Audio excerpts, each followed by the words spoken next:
Hello, hello, hello, everybody, and welcome.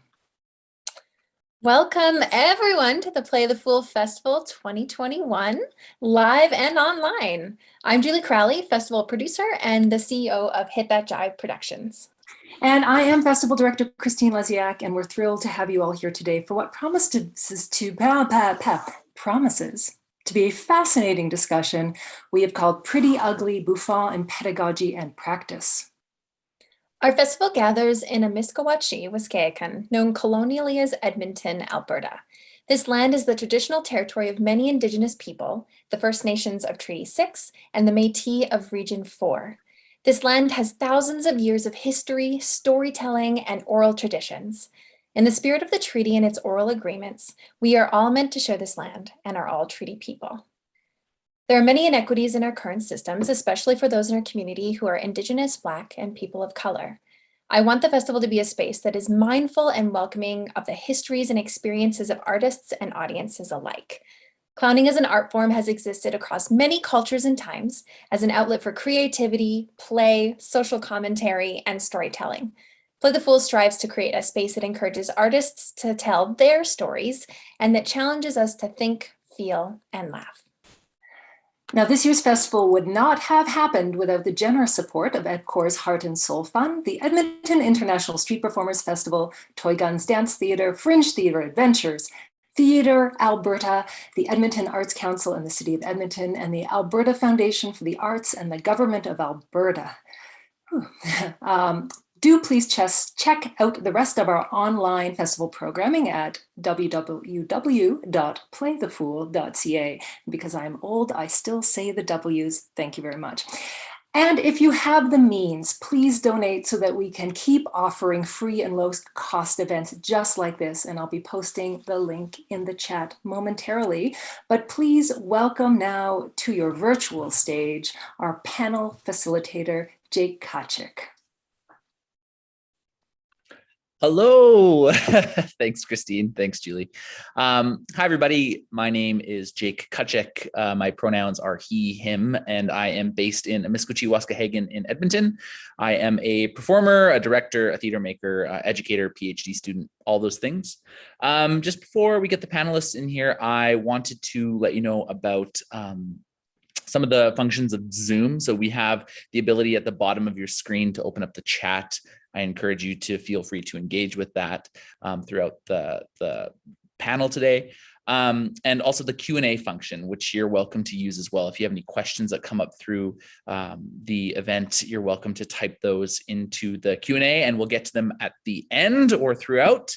I would also just like to say a big thank you to Christine, Julie, Lindy, Chris, Tansy, Stephen, Katie, Ian, and everybody else on the Play the Fool team for making this whole thing possible. Yeah, that's what we'll say about that. As you can see, the panelists are here. We've got Janice, Ken, Deanna, and Natty. Thank you so much for being here. And instead of me reading their bios, I think it's probably a lot more interesting for them to talk about themselves. So I'll pass it over to Natty to start it off. Thank you. Thanks, Jake. Thanks for having me, and I'm so excited to be here. I'm Natty, Nathaniel or Natty, go by Natty informally. I am zooming to you from the land of the Wampanoag and Massachusetts people, Boston.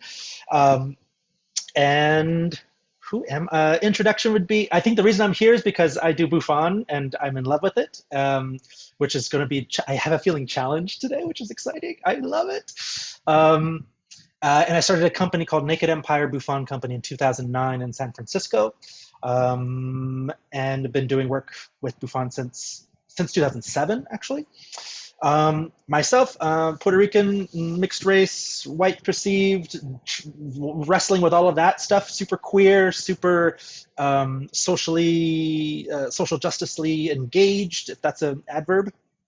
And I like to use Bouffon to wrestle with all the things socially that I see as, or that we all see as problematic or that needs to be questioned. I think that's my deal. I'm going to pass it to Janice.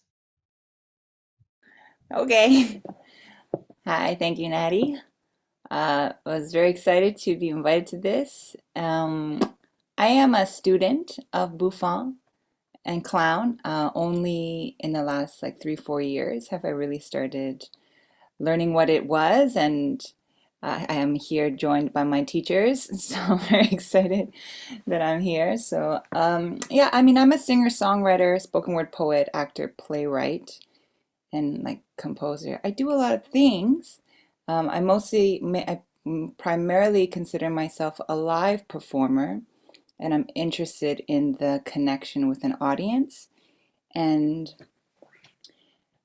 so I would use like elements I've learned from clown and bouffon in my live performance, even when I'm doing like banter between songs with an audience, or the way that I write my spoken word poetry and my theater pieces. I came to clown and bouffon after my one big piece, Will You Be My Friend, aka Janice Lee in the White Supremacy Smackdown, when my theater elders were like, Janice knows she's a clown, right? And they were like, oh yeah. And I was like, what? What's that? So then that's when I went and started doing some clown and bouffon. And I was like, oh, this is me. I love it. So yeah, I'm humbled to be on this panel with these incredible people that I admire a lot.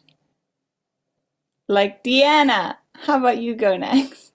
Oh my God. Oh, hi, Thank you, Deanna. Big fan. Hey everyone, my name is Deanna. I am also excited and honored to be with my fellow panelists who are very cool. Um, I I consider myself a clown and a teacher of clown. My training has a lot of clown and a lot of bouffon in it.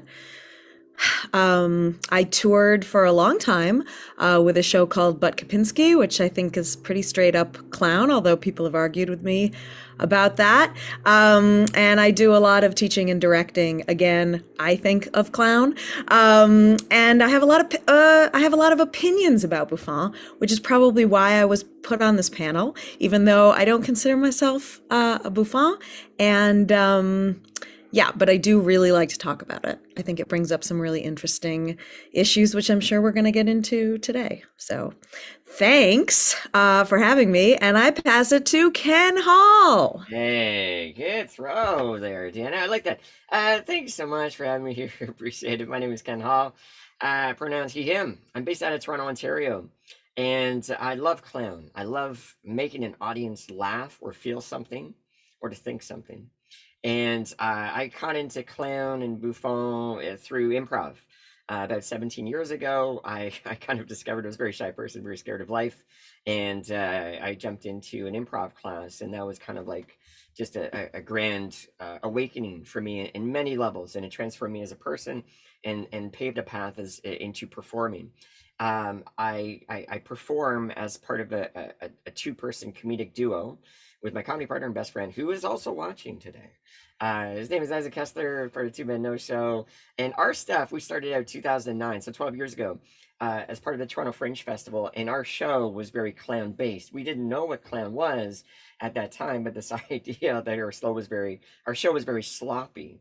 But there was an abundance of play and fun and a desire above everything to connect with an audience and to bring play onto a stage. And to give you a little bit of context, which I think could also bring in possibly why I'm here today as well. I teach here in Toronto. I teach clown at the Second City, and I've been teaching clown for quite a few years, but I still feel like I'm very much a student as well. So I'm always like trying to learn and learn about Bouffon and such. But things about me that has informed my style of play and certainly my personality is that I'm a relatively small person. I'm 4'7" 3/4", and I also have major scoliosis, so I do have a curvature in my spine. So I think my natural differences bring me to this conversation about Bouffon, perhaps in a different angle as well. But I'm a comedic actor as well. I do film and TV. I'm on a show right now called The Umbrella Academy. Netflix, watch it if you haven't watched it. And it's just a joy to be here and to get to talk about just play and also challenging an audience as well and reflecting some things back. So I'm excited to unpack what we're going to be chatting about today. I'm going to throw the game now to Jake. Thanks, Ken. Awesome. So we'll get into some questions, and then we'll have some time at the end for folks who are watching to bring up some of the questions they may have. I think we should start with the question of, in case there are any folks here today who aren't familiar with Bouffon, how would you explain what it is and what was your introduction to it? And I think I'll pass it over to Natty first. Why me first? I'm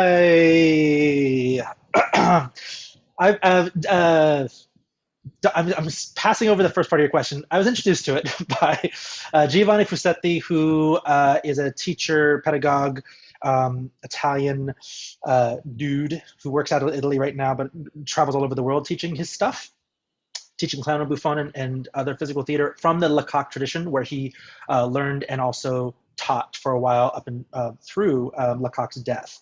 So around that time. And so that's what he brings, and that's what I learned at Dell'Arte International in Blue Lake, California.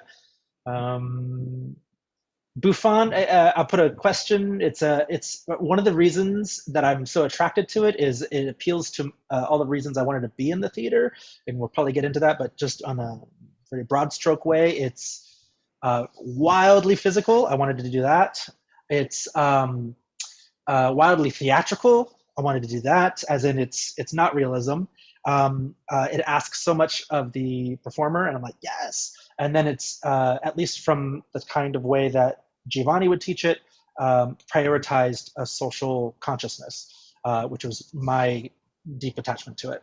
Bouffon is not inherently, or doesn't have to be, there's not always satirical, but mine is, and I love it for that.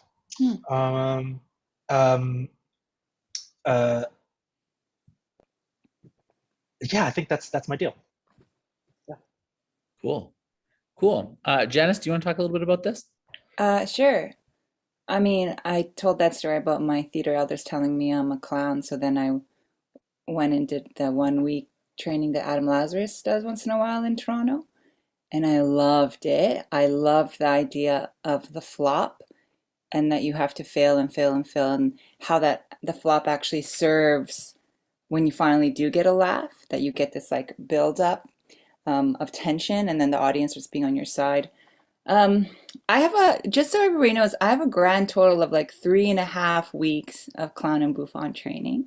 Okay, so anything I know about clown and Bouffon is like from these three and Adam Lazarus. And what I understood to be Bouffon is mockery, to like point and at the very basic level to point and laugh at somebody and giggle at them and make fun of them to their face, and they have to love it. They have to love it. And if they start hating it, you apologize, you bring it back, and you go back and you walk the line, you walk the edge. And if they hate it so much, they'll boo you off the stage, or in the olden days, they'll kill you.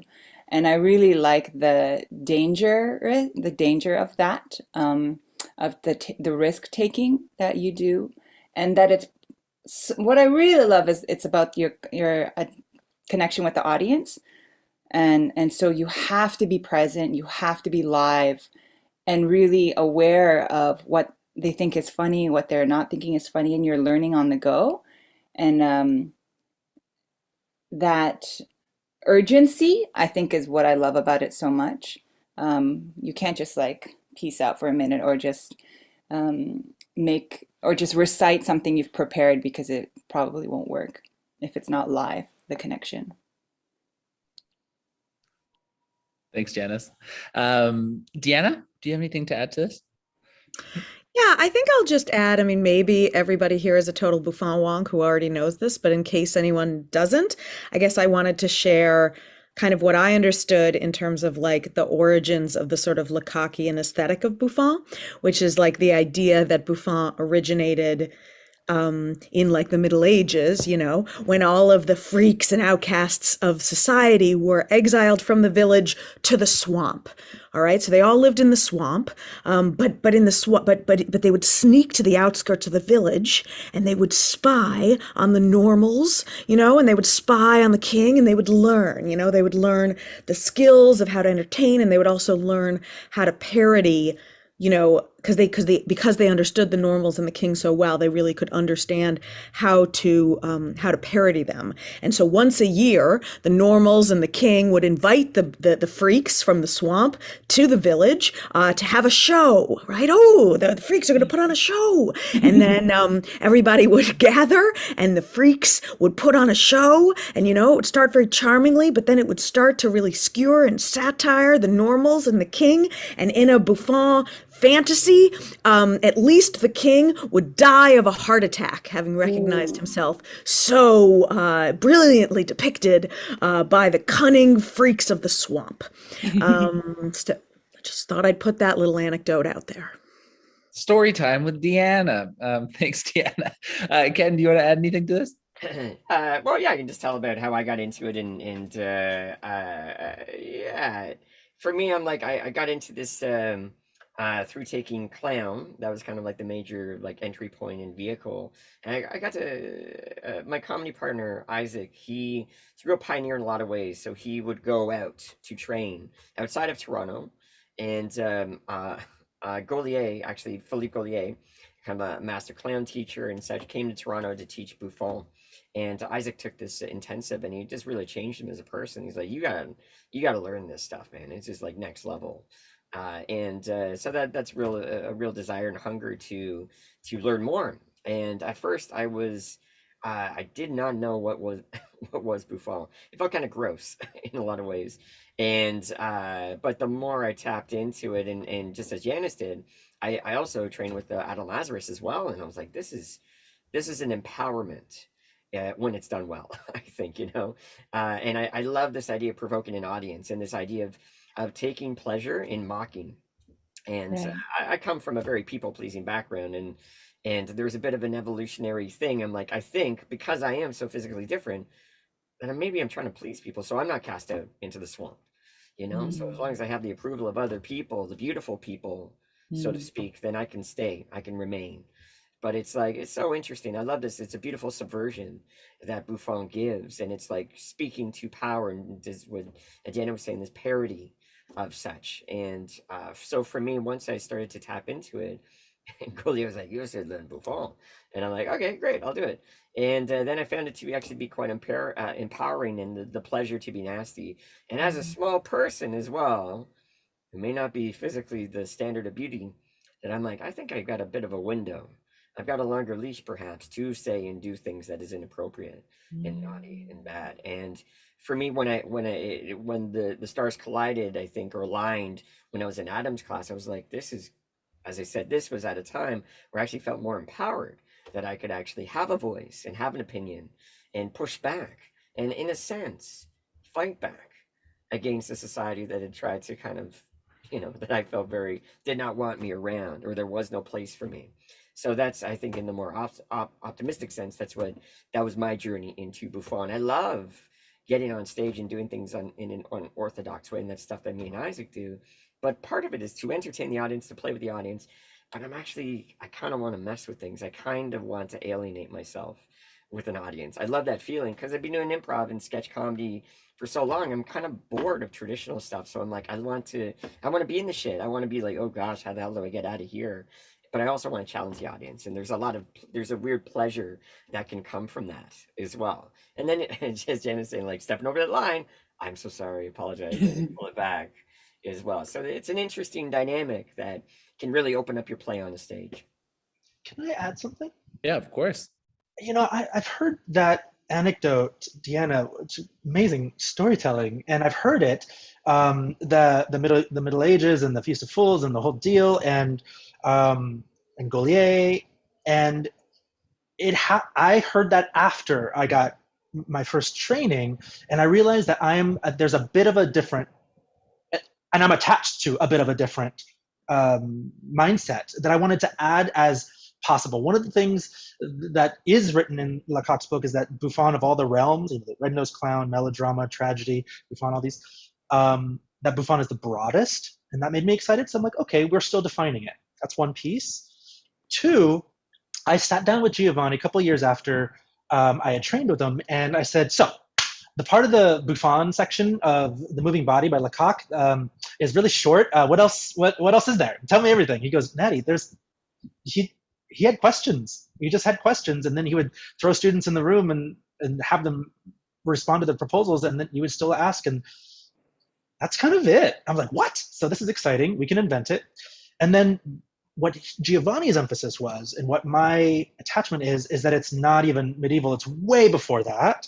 It's pre-Greek. It's human. And we would talk about coming from the mud or from the mystery, and having some sort of response to the cyclical nature of humans, etc. And with that, I don't feel bite or hate towards my audience. It's we are all broken. We are all broken. We're humans. We are broken. We keep breaking in different ways.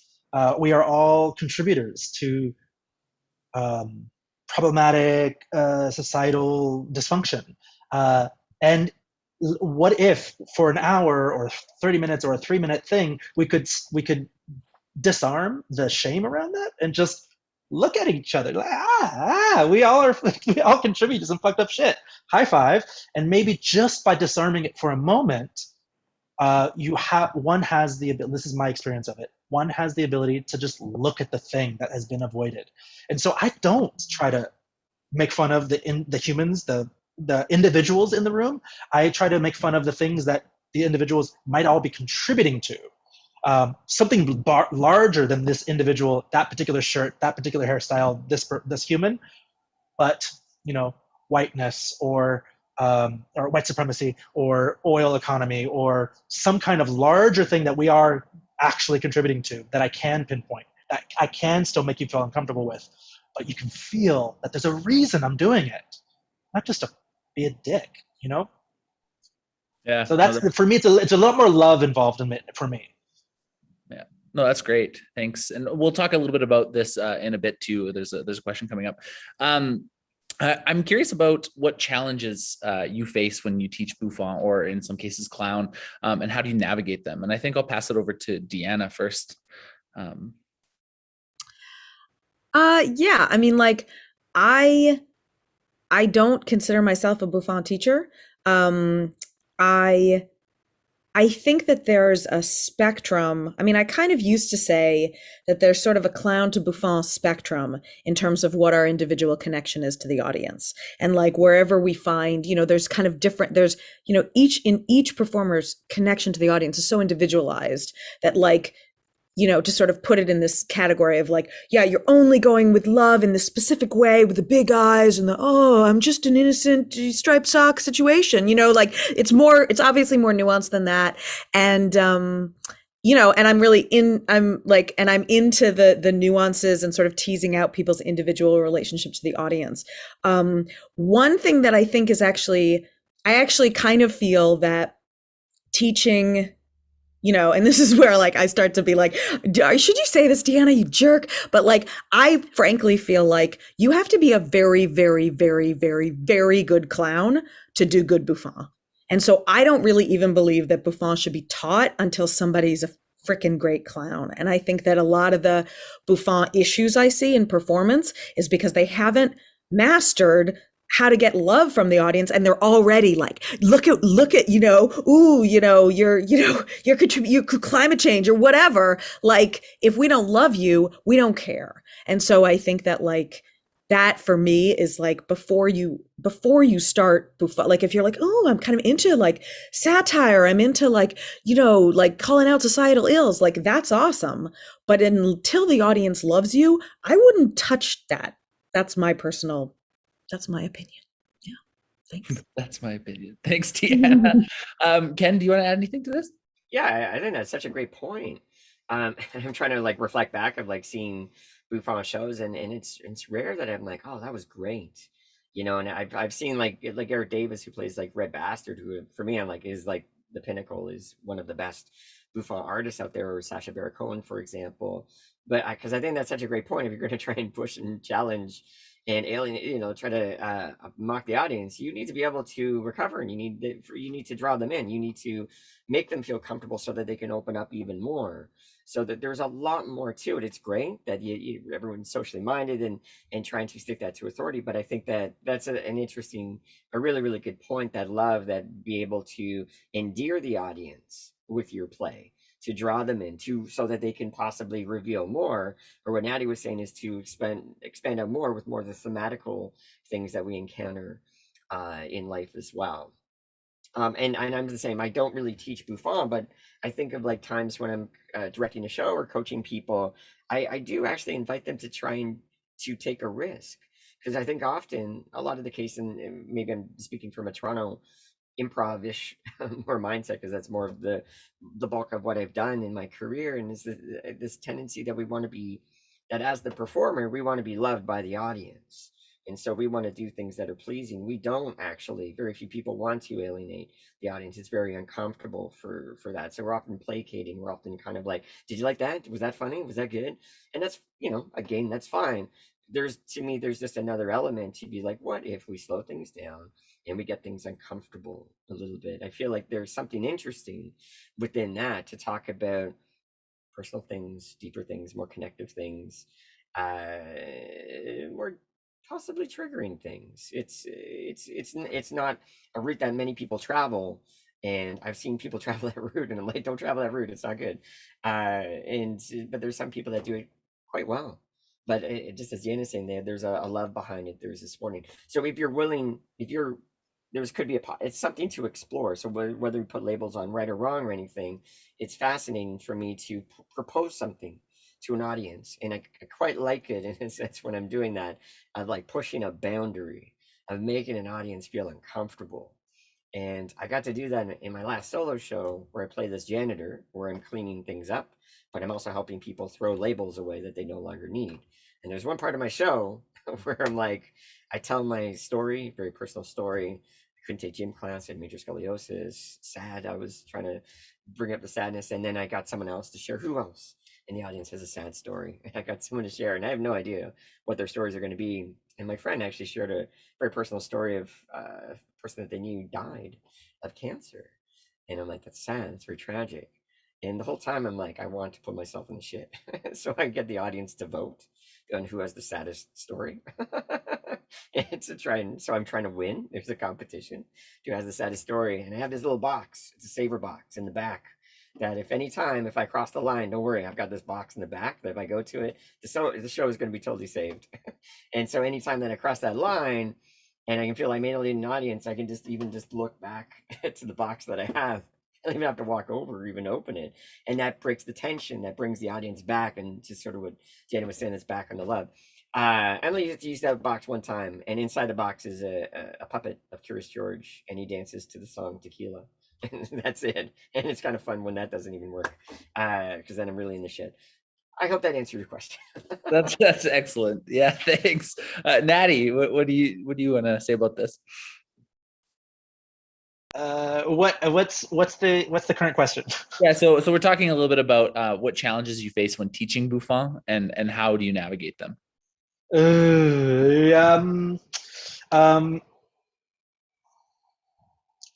For me, I don't know. I just keep saying I don't know, and keep saying I don't know. I don't know. Let's find out together.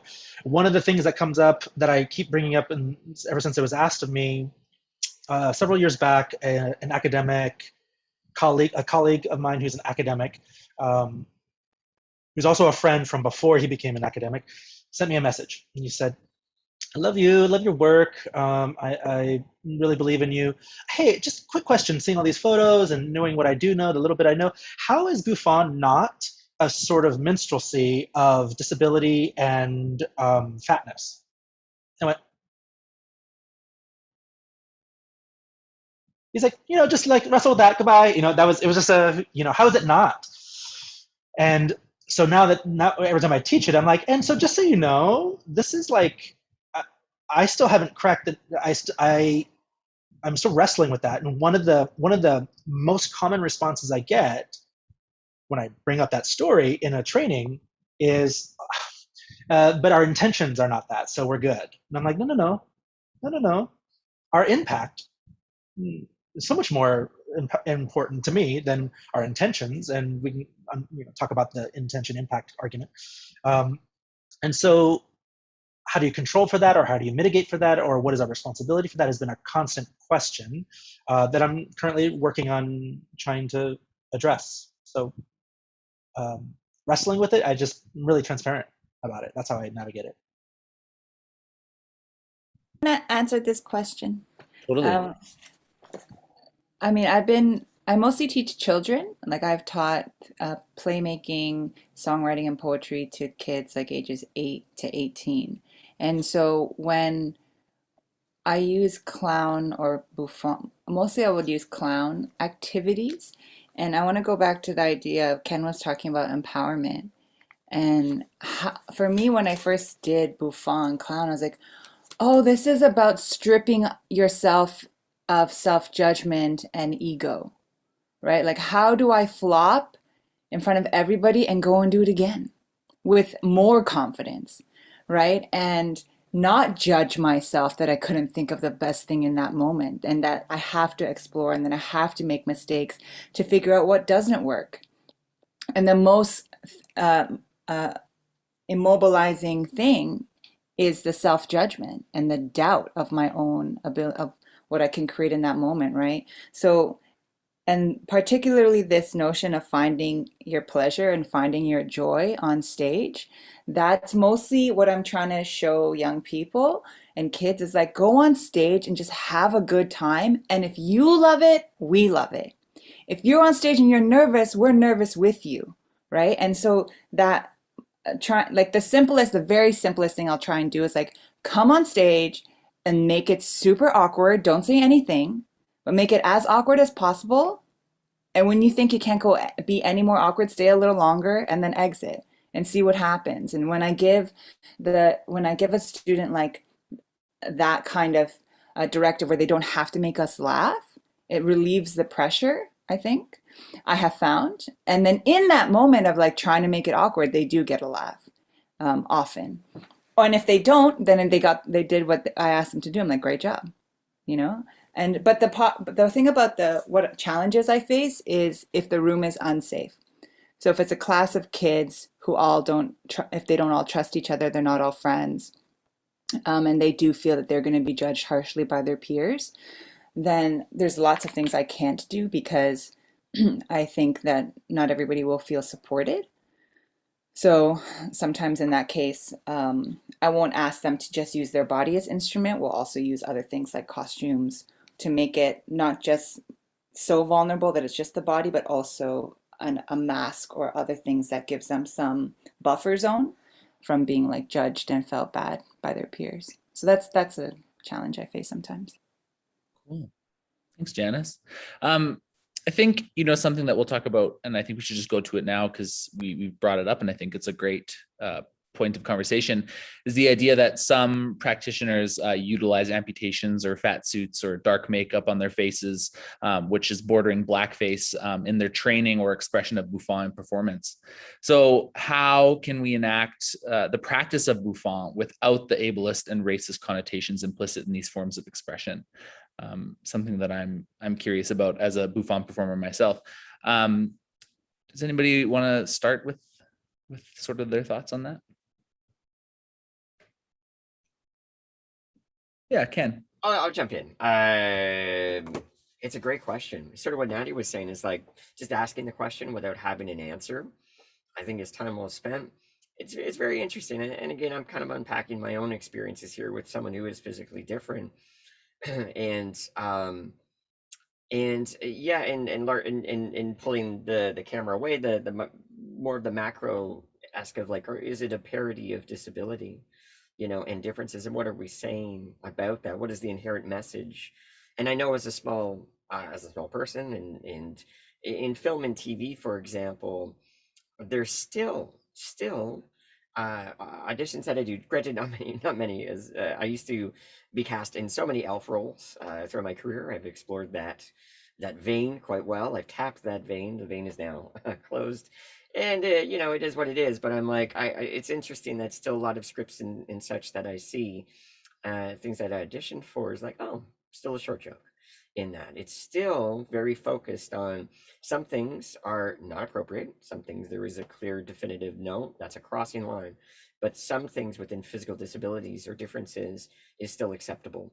And the other thing too within film and TV and such, and things that are reflected on our stages, there's not a lot of representation. You don't see physically different people. And so for me, I'm like, I think if you don't see people on TV or film or on stages that reflect the world and real people, then how are you going to affect positive change? How can you really, get people thinking and talking and ultimately shift society into a much better and more healthier place? I don't know.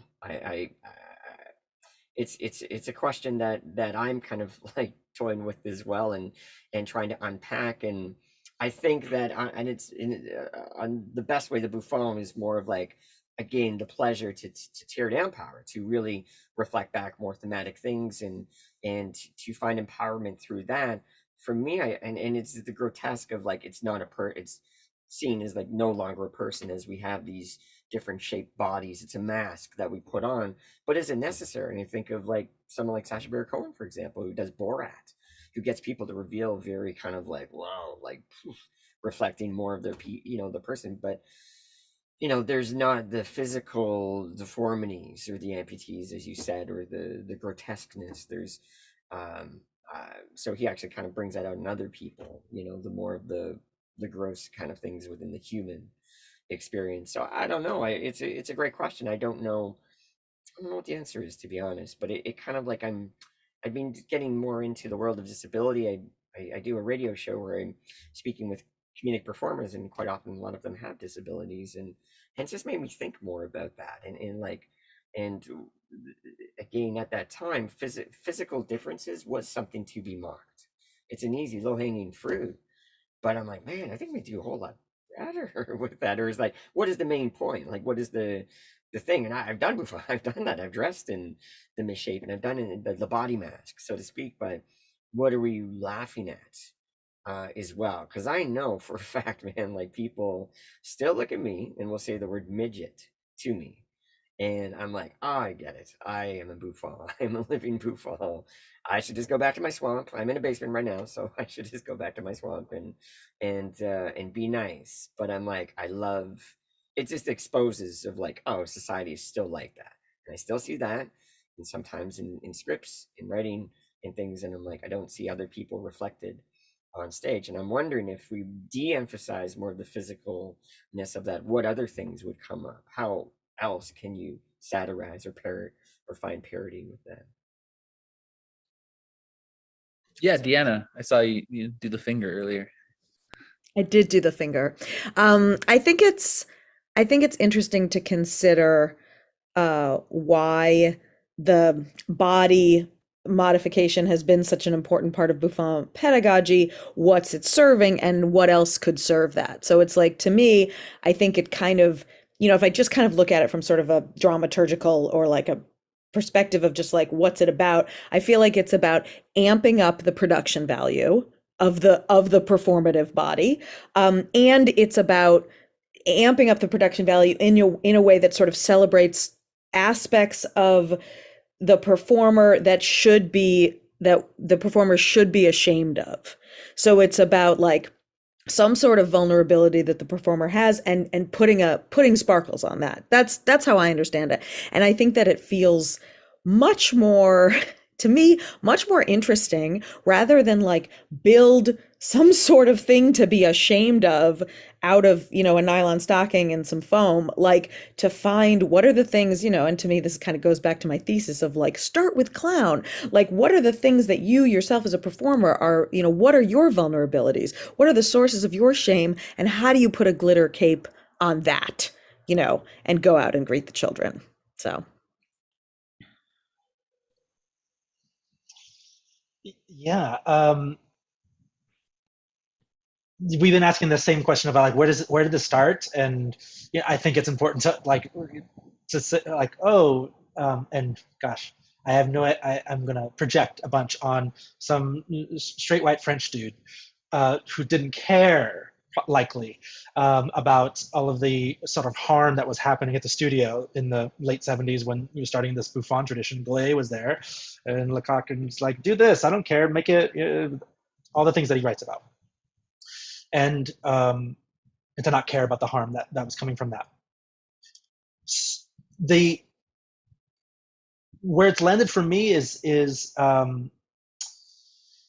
I find myself, I get, at least intellectually, the idea of the Bouffon spirit or the Bouffon energy or the Bouffon action, but I'm so interested in a visually stunning theatrical, yeah, like you said, production value, Deanna.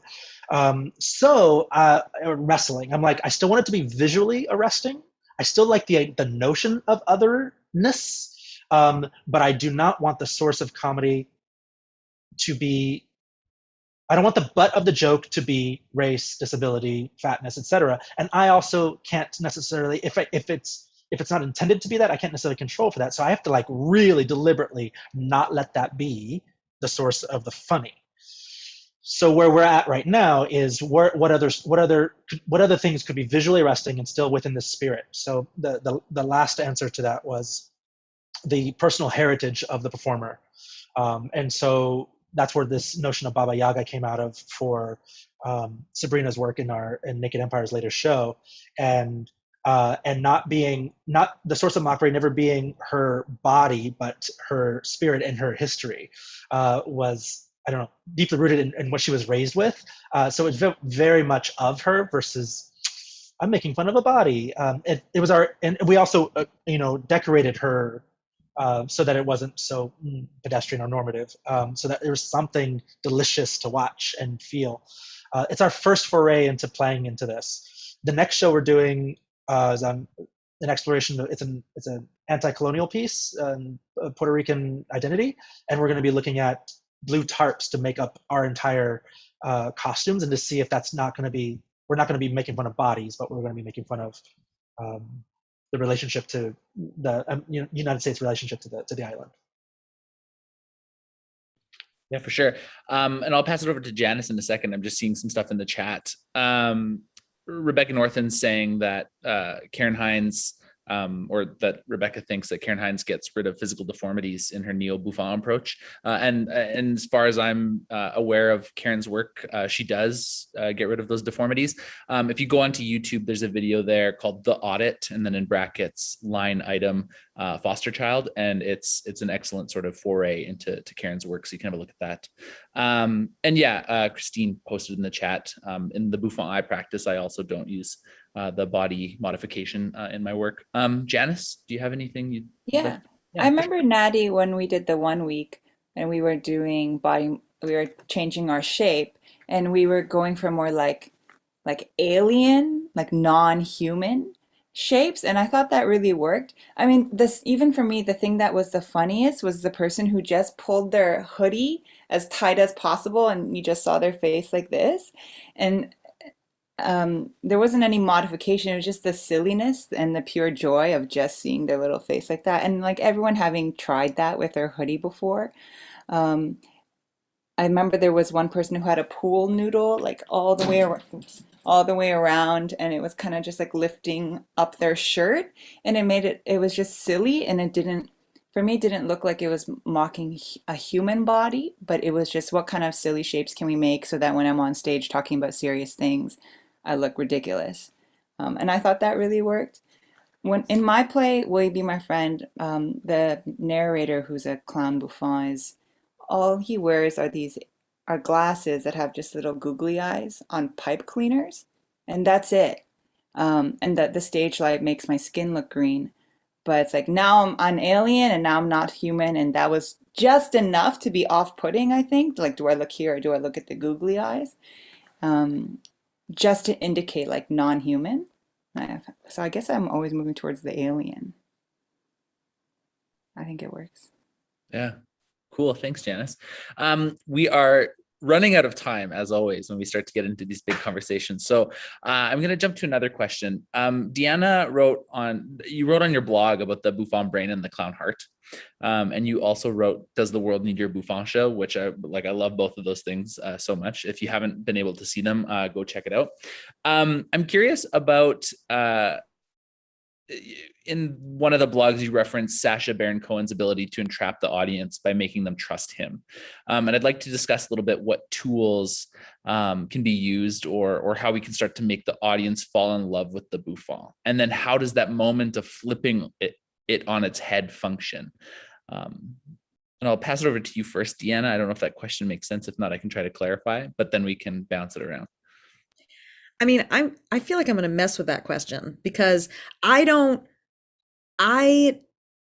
think that one of one of my main issues with like even kind of the concept behind Bouffon is that like I don't believe that theater going audiences now need necessarily the same things that theater going audiences needed in the, let's say, mid 20th century or mid even to maybe sort of late-ish 20th century. And so I'm not personally interested in, I mean, like, I love darkness and I love connecting to my audiences through, material that might be dark or dangerous or that kind of thing. But that's not the same as Bouffon. Like, that's just, I've got a dark pervy clown or whatever. But like, I don't want as a performer and as a teacher of performance, I don't want the performer to like, that's not what I feel like I'm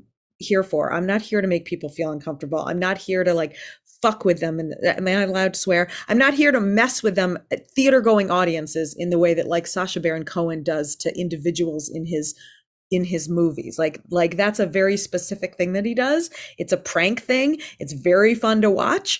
But like, the hardworking activist who comes to my show and just wants to like relax and drink a little wine and like laugh and like feel a sense of community. Like, I'm not there to make that person feel like garbage about the fact that like they're not doing enough to fight climate change. And so I guess that like, I just feel like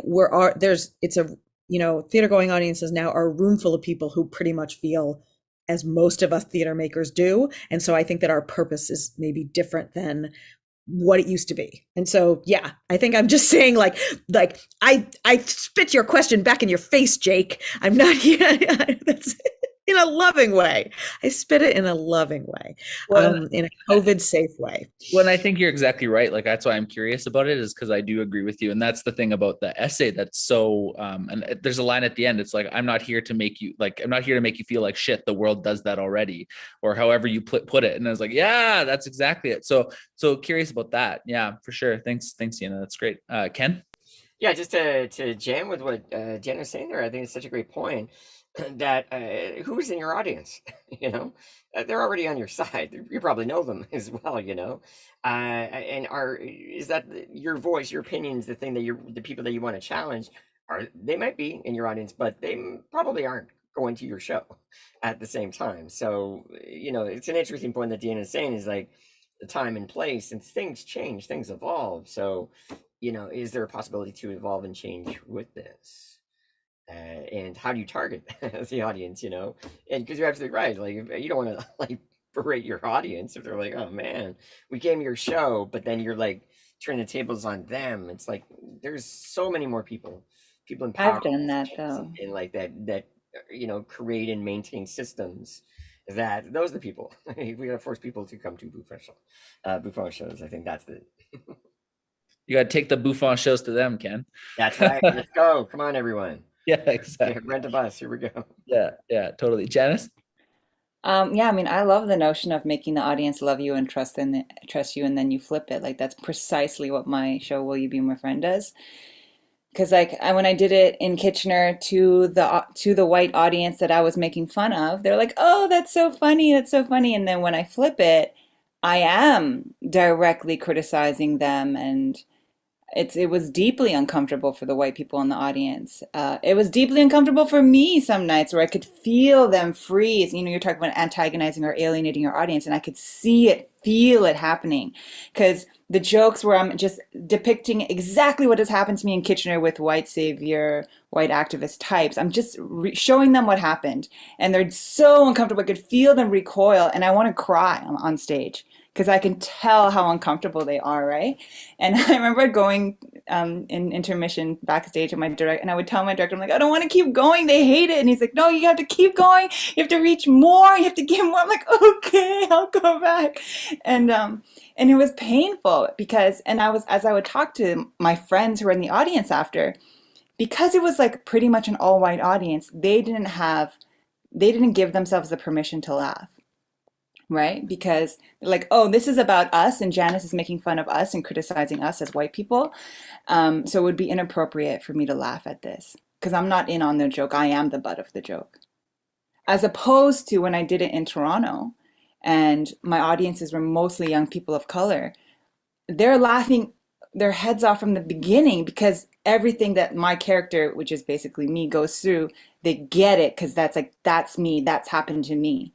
And the shows in Toronto were such a celebration because people knew exactly what I was talking about, right? And then when I get to the white supremacy smackdown at the end, people are like cheering and whooping, and it was so different. And if there were white people in that audience, they felt very different than the white people in the Kitchener audience because they felt like they were allowed to laugh at themselves. You know, but I've definitely been there where it's like, oh, I just like and I called it a trap for a lot of white people. It's like, it's a trap. You come in, I'm being cute, I'm loving it, you're loving it. And then at the end, I'm like, well, how about all this shit, white people? And they're like, oh, fuck, that's us. And there's a joke in the play where I say, hey, Matt, lock the doors right before I go into that part. And people are like, oh, God, I'm scared. And I got a lot of hate mail. I got a lot of hate mail, actually. It's like, Janice, I'm not that white person. Let me give you my whole life story. I'm like, okay, great. Then don't worry about it. But I got a lot of hate mail for sure. We're getting some questions in the chat about your show, Janice. People want to know where they can see it. And I know you have a link to some stuff that we'll be able to share, I think, at the end. So if you're interested, we'll make sure that you get the link to it's a radio version of it. Is that right? Yeah. Yeah. So make sure that we get the folks who are here, the radio version of this. So thanks for asking. Natty, do you want to add anything to what's been said? Sure. The first question that we've been, so folks here have seen my work and have learned, we have met on my journey, and I keep changing and I keep evolving. One of the show that you saw, Jake, in 2013, yeah, had no grace to it. I'll say that. And since then, so the test that we put forth for ourselves was to make a show that pushed boundaries, that made it like we're like trying to make folks feel some uncomfortable. And I think we accomplished that in different scenes, and we were very proud of ourselves. But there was some positive response. There's some funny moments, et cetera, et cetera. But since then, my social justice work, racial justice work has gotten more refined and stronger. And one of the best things I've heard, or one of the most powerful things I've heard, was from a teacher of mine, from an organization called Art Equity. And she said to us, she kind of stopped everything. She's like, everybody put your stuff down. I wanted to say something. You could be the fiercest, most woke, most educated, on top of it, committed social justice worker, and you'll be alone. And we all kind of like, what? That's the goal. And she's like, you'll be alone. You need to have grace in your work because everyone is at a different point in their journey. So I applied this lens to my Bouffon work over the last 3 years and realized that the goal has been to add grace and to add the understanding, the deeper, more nuanced seeing that Bouffon supposedly have in their infinite wisdom, in saying, yeah, that's super fucked up, and I do too, and it's natural, and so just look at it, and don't hate yourself as a result of the show. And so but are we pulling our punches? And so we're trying to navigate, play with these levers of our purpose of trying to make uncomfortable and say the real thing, the really sharp thing, but not in a sort of with a clear felt goal of healing and improving, with some compassion layered in there. So that's the next layer of my work as I'm maturing in these next 10 years of my work. Oh, you're muted. There we go. Wow, the term of 2020 and 2021. You're muted. Yeah, I was just saying thanks. That's awesome. Ken sort of brought this up, and I think we can talk about it a little bit more too, is this idea of, and as Deanna talked about the story earlier, about these people in the swamps who would come and watch the king and make this commentary. So in the past, the job was to make the king laugh at themselves, to subvert the power. So how is this still relevant today, especially, as Ken has said, when the people who are coming to your shows are already agreeing with you most of the time? Nathaniel, go for it. Oh yes, I feel very passionately about this. The first thing, I'm like, I know who's coming. It is me. I'm coming. How do I contribute to my own oppression? First question of any devising process. How do I contribute to this shit? Great. What could possibly make me just stop me and arrest me in my thinking? Sort of shake me. People who think like me, people who read the books and think that they're amazing and whatever, like people with egos, me. And so that's a starting point. So I do know that most of my audience is skews on the younger side in terms of theater goers, skews on the whiter side, skews on the liberal progressive side. Great. That is going to be that is the stuff that I'm going to fuck with. How do we, my people, me, contribute to whatever the issue is? And so absolutely, for me, I'm like, this is, yes, necessary. That's what drives me. And I'm also, I'm like around, I'm in academia right now. I'm around students who are like, protesting, and teachers who are like, oh, we gotta be more, this is anti-racist and all these things, and are still contributing some fucked uppery to their pedagogy, to their classes. Students have, layers of nuance or non-nuance because they're young and earnest. And I'm like, let's look at all of this. So much to talk about. Deanna, go for it, my friend. So it's a great question. So for the past few years, I've been teaching drag king comedy to non-men, and I've been really interested in what kind of parody can be created by non-men of men. I'm very specifically interested in masculine impersonation for the purpose of parody, and what I'm really interested in is finding the vulnerable, lovable clown inside of the non-man performer, and putting that, and combining that with masculinity and kind of seeing what happens. So ultimately, what my dream is that these drag kings go out and they're lovable to the audience because it's the authentic performer, but they're also a little bit shitty because they're dudes. And so there's an interesting space that gets created, I think, where the audience, first of all, it's very cool to laugh at men these days. So it's something that everybody feels good about laughing at men. But I think also there's a nice thing that can get created where, and Janice's drag king Scott T. Kim, winner of Mr. Big Toronto 2019, I believe, sort of a douchebag, but so lovable. And I think that they're in that terrain where an audience gets confused between am I a little bit hot for this person, but also are they an idiot, and what does that say about me, and what my tastes are and what the society has done to me in terms of what I find attractive, and I'm just interested in the questions that can come up for an audience in that way. And I think that can be pretty that's provocative, but it still allows them to feel love and connection. So awesome. Thanks, Deanna. Ken, Janice, who wants to go? I don't even remember what the question is.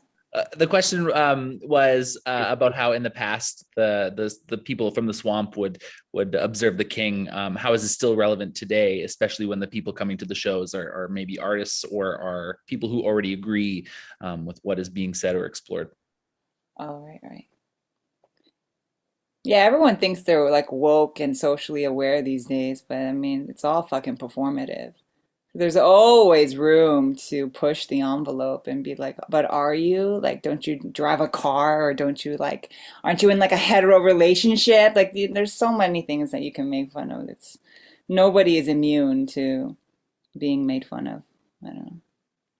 That's my answer. Cool. Ken.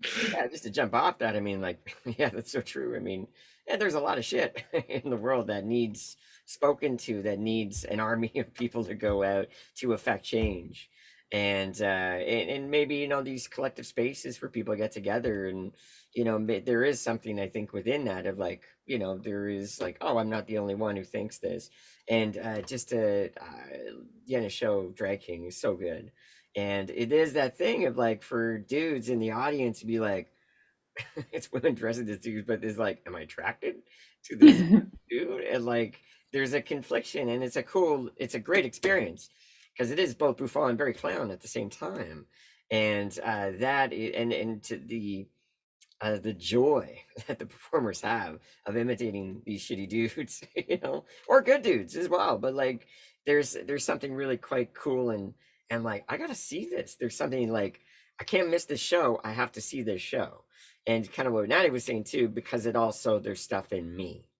And like, we're not all as the elevated, this, you know, complete, like, no, we are very flawed as well. And so what can I see and experience and hopefully reflect on and get more introspective within myself that I could take onto a stage or take into my own personal life to then affect change in the life that I live and how I show up in my life. The end. Cool. Nice. We'll get to some open Q&A soon. I posted in the chat. If you've got some questions, I think we've got 3 so far, to pop them in the Q&A or in the chat, and we'll collect them. I think one of the last questions I want to ask is, I want to talk a little bit about about the art, I guess, of making the audience uncomfortable without them hating you, and how do you relate this to what you do, or what tools do you employ to make this possible? Because I think as Janice was mentioning earlier, you know, it's easy to, and all of us were talking about earlier, it's that idea of the being gentle with it, the apologizing, the playing with those towing the line a little bit. I'm curious if there's anything more specific or anything more to say about that idea of making the audience uncomfortable without them hating you. I'll go. Sure. Always, I just smile or do a song and dance. Like say something really provocative and then just go shoot and go back into my thing. And so give the audience like a reprieve and a chance to shake it off. Like I think the ebb and flow of a show of like where you like have them by the throat and then you let it go and like but always coming back to my pleasure and be like, does it stress you out? Doesn't stress me out. You move on, you let it go, right? And in that moment, it gives the audience a chance to breathe. But I think always if I'm having a great time, as I'm talking about like toxic masculinity or white people, white supremacy, and like then I can continue so that the audience can catch their breath as they're coming along, you know? I always just make them sing and dance, basically. Cool. Natty, I saw you going to unmute and then. Yeah. We got a review back in the day that talked about a specific scene that we did that said is just plain awful. And I was like, okay, that wasn't the goal. And then I was like, wait a minute, that wasn't the goal. Oh shit, that wasn't the goal. What was the goal? Let's go back to that scene. Oh, we were talking about something to do with some fucked up behavior around denying mortality, and it becomes really dysfunctional, et cetera, et cetera. And we adjusted the scene based off of the review. And we were getting walkouts, and then we adjusted the scene, which didn't take away from the content or for the purpose of it, but it made the purpose more clear without just being some of the really horrible, awful content and I won't get into that. And people didn't walk out. And so there's a revelation. I had a little aha moment. I'm like,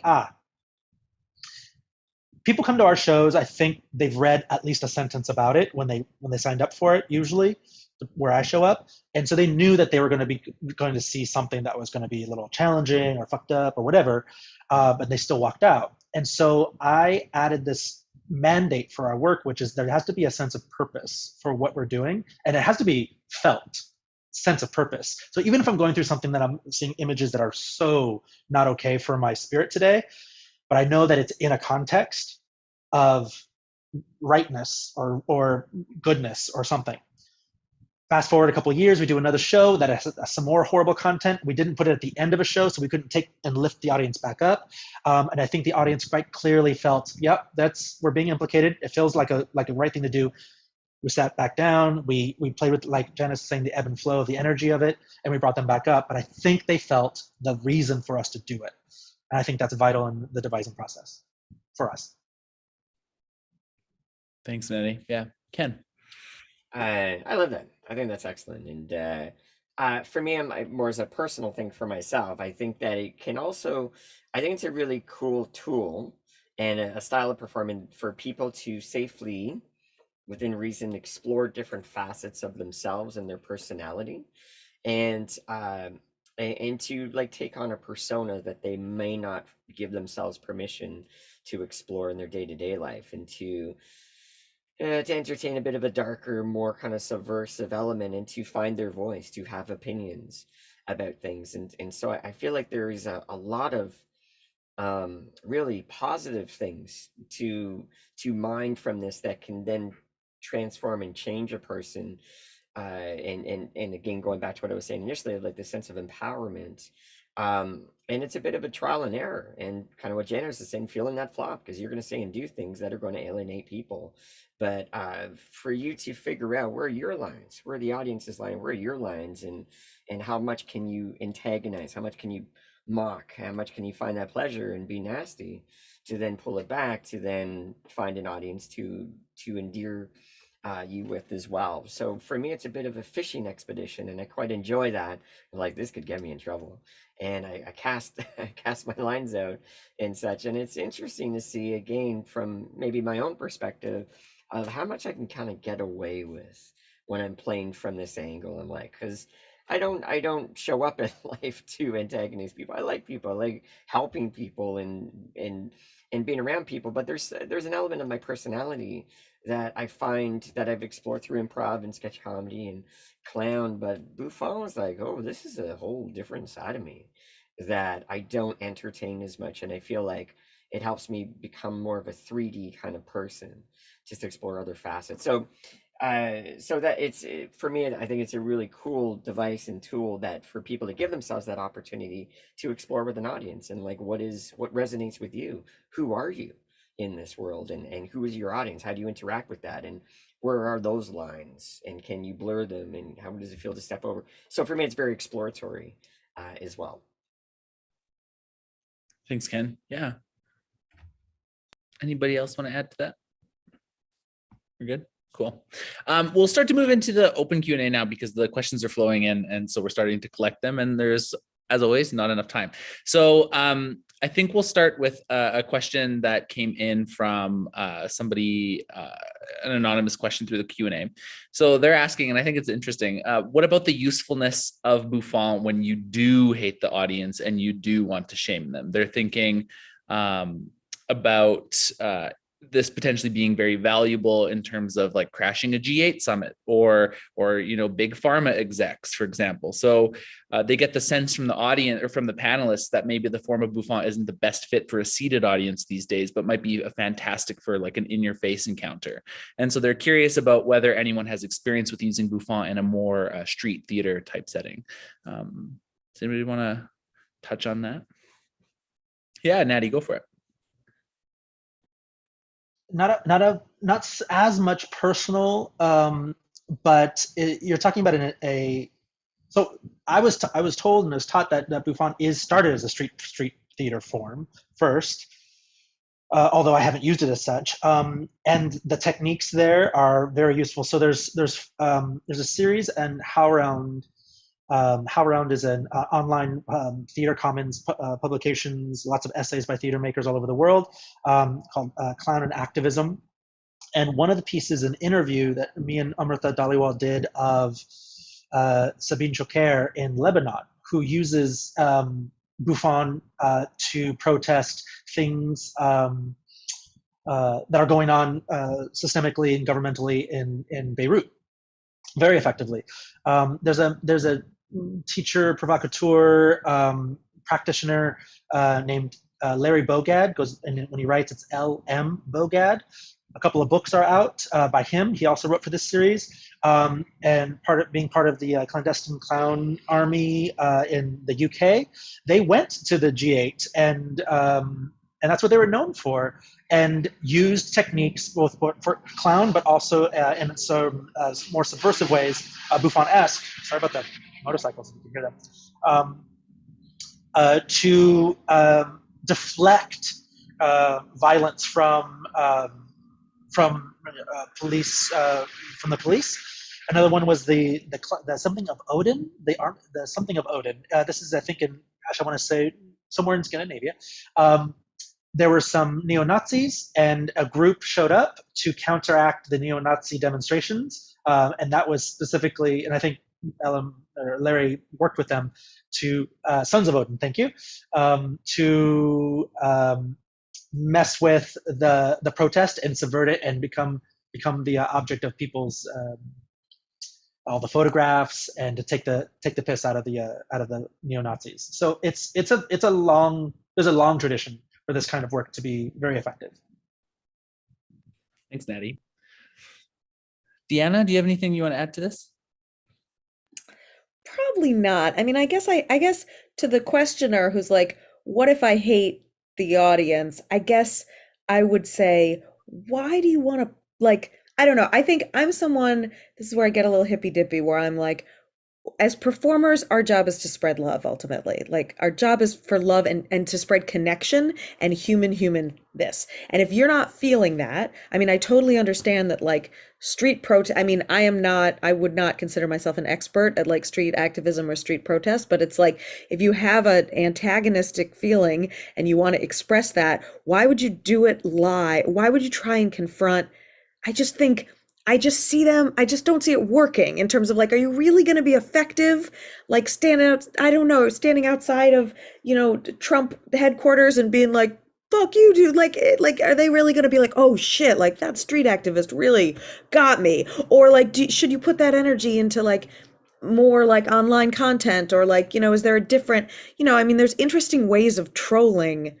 There's very interesting ways of trolling out there in online ways, or like, the way that the Satanic Temple keeps taking all these religious organizations to church because they won't also do the satanic prayer at the beginning of the town council. Like, there's lots of ways of like creatively trying to mess with, power structures that you don't like. But I'm personally not sure that like live performance is like the way to do that. Thanks. No, that's and this is the thing about this panel and the folks on the panels, is these differing opinions that I really appreciate. So thanks for that, Deanna. I think it's great. Ken, do you have anything, or Janice? Yeah, kind of. I think Jen had a really great point. I mean, yeah, I think of someone like maybe again a Borat-ish type of character. I think Jordan Klemper, the late night guy, where he goes to like Trump rallies, and like it's just a Q&A of asking them, like, to get them to actually justify their rationality of why they're there, or some of the conspiratorial things that they're saying. I feel like that is a fairly effective form to broadcast. I mean, that forum, because a lot of people can have access to that. But like on the streets protesting, I don't know how effective that is. But because again, in the one that I'm thinking of, like Jordan Klemper, interviewing these people, like they may not be aware that they're actually like, that there's an audience that's like, what? Oh my gosh, how did they think that? That's so ludicrous and kind of crazy and such. So I find like that probably, like, maybe late night TV, or again, Sacha Baron Cohen has found things that can help get people talking and thinking. And maybe that's it. It's like starting discussions and conversations. with people. I don't know if it's a more militant kind of like direct approach. Let's take it to the streets. I don't know. I don't know, but it's interesting to see how that manifests itself. That some people are effectively doing it, but in a more subtle way. You betcha. Thanks, Ken. Janice, I saw the finger. Yeah.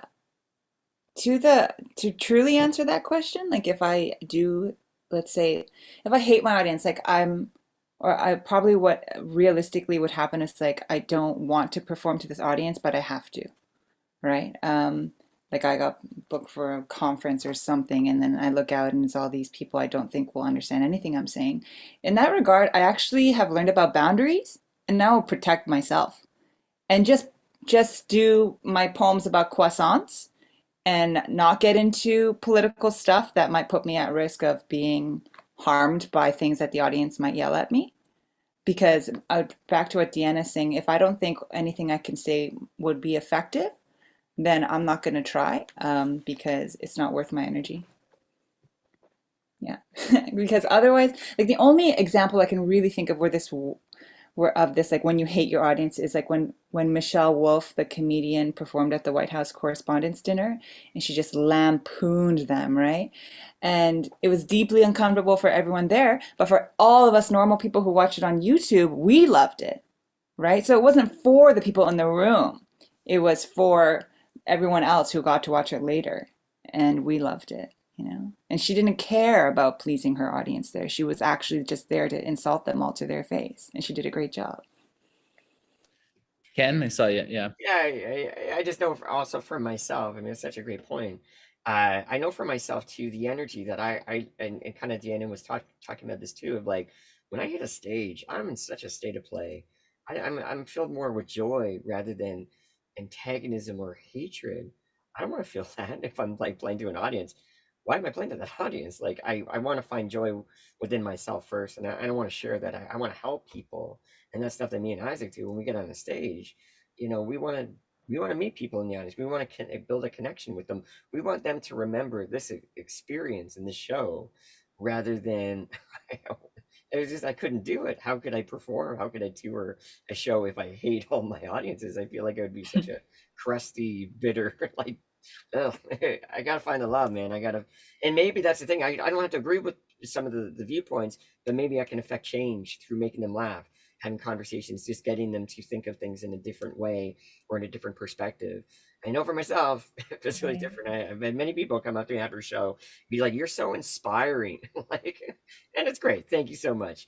But I'm like, because I like wore a dress or something, and or showed my body, I take my shirt off, for example, and they're like, "Wow, you're so inspiring." I'm like, I just want to have a good time, man. And that's not the point. But if that gives you joy, if that gives you inspiration, I'm so happy, man. I'm affecting positive change, and that feels good. So for me, when I hit a stage, whether it is clown, improv, sketch, whatever it is, idiot work or anything, I want to bring joy to the audience, and I feel like that is reciprocal, and I feel like that can affect more positive change. I just couldn't come from that mindset of hating an audience. Jake, can we respond to what has been posted in the chat? I was just gonna ask about that. Yeah, Professor Jerome says, even if you hate your audience, isn't there still a responsibility to take care of, which could include some tough love and confront themes that challenge us to do/be better? Which I think we're kind of talking around in ways of like, it's about the spreading of the joy, even if we disagree with them, even if we don't, connect necessarily with what they are saying or doing or believe. There's still this, I think, responsibility to take care of. But I don't know. Anybody have anything to add to that question? Yeah. In recent years, I've been, as a person, learning about compassion. And one of my teachers, Debbie Young, who's a dub poet, playwright, actor, talks about taking care of your audience. And she's like, Janice, never go on stage and damage your audience. And you see that a lot in slam poetry, where people go on stage and share very traumatic stories of harm because there's nowhere else where they feel like they have a voice, but it hasn't been workshopped, or it's not necessarily ready to just be thrown upon an unwilling, unconsenting audience, right? And I've been learning a lot about that. And what I've also been learning about, like, all my content, there's like the hard-hitting feminist content for like radicals who already get it and already know things and have been to university for, humanities. And then there's like, here's a room full of capitalists, and I'm just going to talk about my story. So, and just after they love me because I'm so cute and funny, I just talk about myself and my struggles with like race or fitting in or things like that. And just in the simple act of them empathizing or like listening to what my experience is, then they start to get like one example of what systemic oppression is like for this one person. And so like meeting the audience where they are and not faulting them or antagonizing them for being in the position that they are. And I can only do that now because I have capacity for compassion. When I was burnt out in 2015, 2016, there was no way. I would go on stage and be bad to my audience. I would like say nasty shit to the men and say nasty shit to the white people. And it wouldn't be a good feeling. Like I would attack them, And so I have learned as a human being what it is like to use that opportunity, the privilege I've been given to be on that stage, to now what can I do to actually reach this audience, and which poems, which songs will be effective, right? And I don't think that's copping out. I think it's strategy and like doing good listening, and how do you build an authentic connection with your audience in front of you. Thanks, Janice. Yeah. I think we'll move on because we have about 2 or 3 more questions that we can get to in this last 5 minutes. There was a question in the chat that came that says, I'm curious to know if/how drag performance fits in the Bouffon world as a performance of the feminine ideal. And I don't know. I don't know who wants to start that, but I think it's also just a discussion topic that we can talk about for a couple minutes here. Deanna, do you want to talk a little bit about your approach to drag king comedy? I mean, the question sounds like it's about being a drag queen.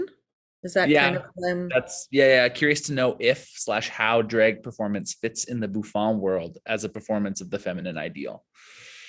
I mean, drag queens were kind of my first gateway to understanding what Bouffon could be in a way that I could really get with it. Like there's to me something really interesting about looking gorgeous, but in your very gorgeousness, problematizing heteronormativity. So like to me, that's a nice package, and I think that we as a culture, for some reason, it's just easier to see, to see this sort of like attractive, beautiful thing, and be like, oh, okay, I understand, like that I can laugh, there's a way in which that can help me, that can hold a mirror up to my, boring normativity or whatever. I mean, like Bianca Del Rio is like an incredible drag queen who's an insult comic. I mean, she describes herself as Don Rickles in a dress, but she looks magnificent, but she says foul things. And so I think that like I would probably put her in a Bouffon category in terms of like she's there to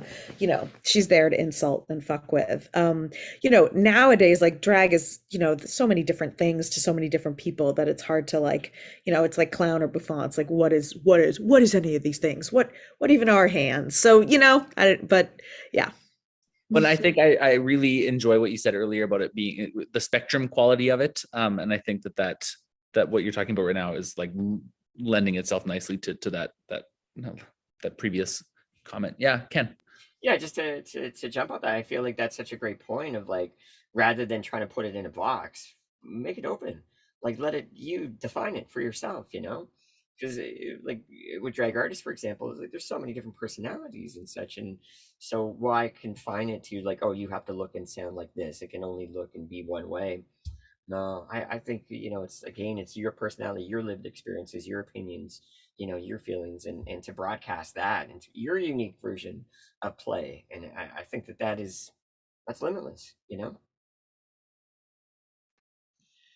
I think drag is contemporary commedia. It's in very, very much the same vein of where that mask work came out of, is the same vein that this mask work comes out of. And the question I ask with mask work is, what does it give you access to? Like any theatricality, we have, by coming into the space in drag, the access to people's ears and eyes and attention and expectations are all, that's the material you get to fuck with. And so some queens take advantage of that, and it's and so that's the, yeah. I think it's an amazing form. Awesome. Janice, do you have anything you want to add to this? I mean, quickly, I'll say in the KW queer community, we've had conversations about like I have seen cis, gay, male drag performers who do drag queen do performances that I feel mock femaleness and womanhood in a way that feels degrading. And I have sat there and been like, is this just a cis man making fun of women by dressing up as a woman? And I've seen, and it's like, it's really nuanced, right? But other times, and most times, I've seen it as a performativity of femininity that is to glorify femaleness or femininity. And that's usually where so much of the empowerment and joy comes from. But there have been moments where I'm like, I don't know if this is just misogyny. It has happened where I've questioned that. Yeah. Thanks for that, Janice. That's great. We have 2 more questions. The first one comes from somebody on YouTube. It's a YouTube stream question from Angela. And Angela says, Deanna mentioned becoming a better clown. That, and in addition to Adam Lazarus and Gaulier teachings, where and how can one cultivate and deepen their Bouffon practice? So any suggestions for cultivating and deepening a Bouffon practice? And then the follow-up part of that is any of the panelists teaching or recommend any Bouffon workshops or their classes. I mean, I teach, Ken teaches, Natty, I don't know if you're, you teach, I don't know if you're also I know you're, university man, but like, yeah, we all teach. Janice, you teach too? Why not? Like, shouldn't you? Yeah, I think we all teach. So those are good places to start. Yeah, and that was going to be my exact suggestion, is look at these folks in front of us. I've taken workshops with a few of you, so I've had that pleasure. The next time I'm teaching Bouffon is likely in Calgary in May. So that might be happening. It'll be a week long. Cool. Ken? Yeah, one thing to put on people's radars, it's not like traditional Bouffon, but there's a lot of cool elements within it.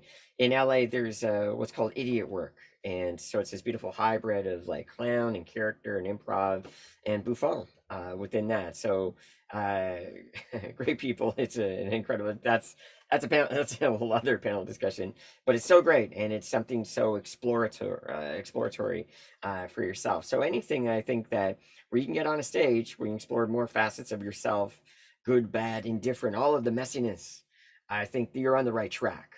And I think you can get that within clown, and even if you're just training in clown, I think you're going to get those elements of Bouffon. But if you can't make it to Paris, or to train with Gaulier, for example, and other people, then I really recommend the Idiot Workshop in LA. Thanks, Ken, and thanks for putting that in the chat there, Natty. And I think just a last question that came in was from Meredith, and it is, what Bouffon performances can you recommend that people see online?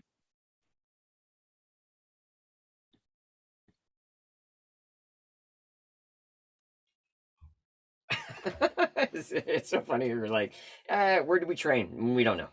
Where we see it? We don't know. But for me, I'm like a big fan of Eric Davis, who does Red Bastard. So if you just Google or YouTube Red Bastard, there's just amazing stuff. Not a ton of stuff online, but that would be a place that I think that people can get more of a sense of it done quite well, I would say. Natty?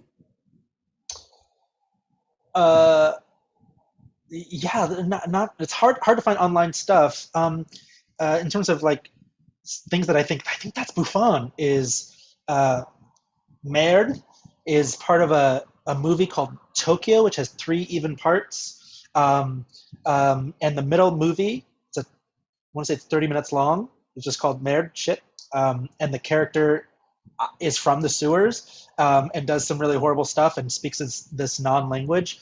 And I think it's fucking brilliant. And then there was a follow-up called, I think, Holy Motors was a follow-up of that character being expanded, which is a little out there, but also fun.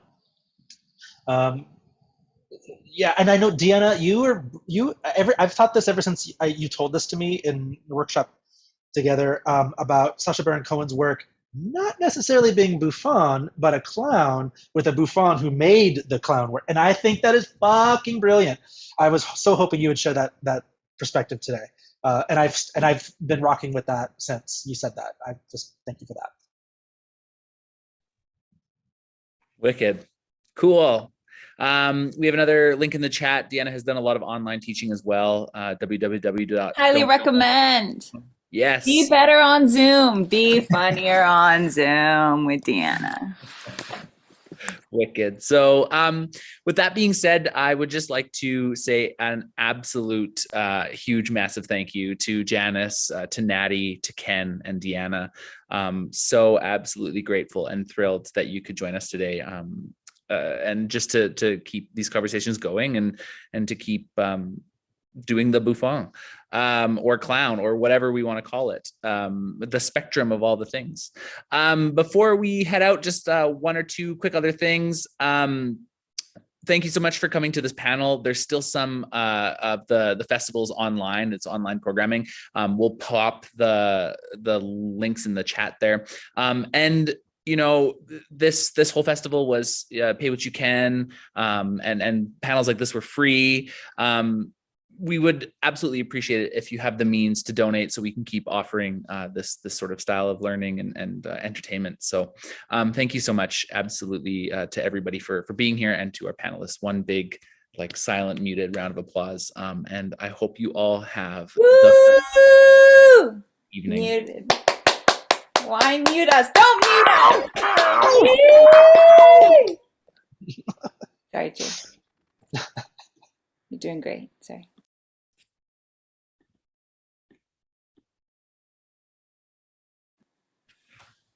Are people leaving now?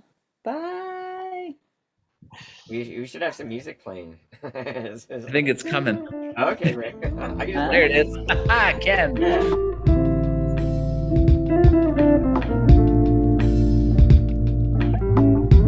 Patty.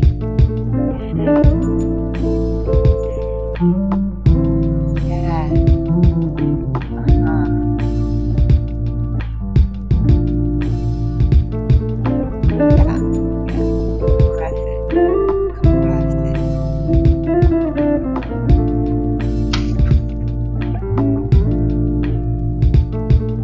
Oh my God, where'd you go?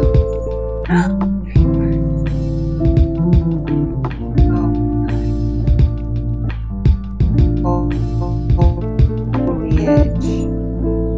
Foliage.